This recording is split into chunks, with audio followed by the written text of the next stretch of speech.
केन्दुझर सिद्ध जगन्नाथଙ୍କ व्यंजन द्वादशी महा आडंबर सह पालन होईछि। तेबे व्यंजन द्वादशी उपलक्षे सिद्ध जगन्नाथଙ୍କ ପାଇଁ 100 रु ऊर्ध्व प्रकारर व्यंजन करा जायतिला।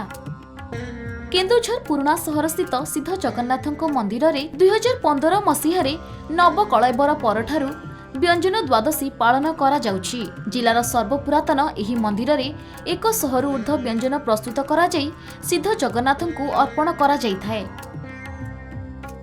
विभिन्न किसमर खेचुड़ी, घांट, साग, दही भात, डाली, तरकारी, बड़ी आदि शुद्ध घीरे प्रस्तुत करा जाइथाय। एहा सह विभिन्न प्रकारर मिठा जेपरिकी कपूर कोली, झिल्ली, आरिसा, काकरा, पिठा आदि तैयारी करा जाइथाय। केन्दुझर जिलार प्रसिद्ध विभिन्न प्रकारर बड़ी मध्य प्रस्तुत होइथाय। एही द्वादशी दिन सिद्ध जगन्नाथଙ୍କୁ विभिन्न प्रकारर जंगलजात फलमूल यथा क्षीर कोली, बरकोली, भुरुड कोली आदि अर्पण करा जाइथाय। 100 रु ऊर्ध्व व्यंजन सिद्ध जगन्नाथଙ୍କୁ अर्पण करिबा परे भक्तक मध्यरे बंटन करा जाए। एही सिद्ध जगन्नाथଙ୍କ प्रसाद सेवन करिबा पई जिलार कोण अनुकोणरु भक्तक भीड़ देखा जाए। प्रत्येक वर्ष पर वर्ष 100 टू अधिक प्रकार व्यंजन प्रस्तुति करिछु।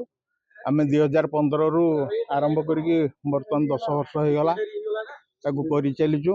धीरे धीरे भी आपण मानकर सहयोग आपण मान संख्या भी बढ़ी बढ़ी चली। प्रथम रे जहा करिथिलु आज आउ टिके अधिक भी पाइलुनी।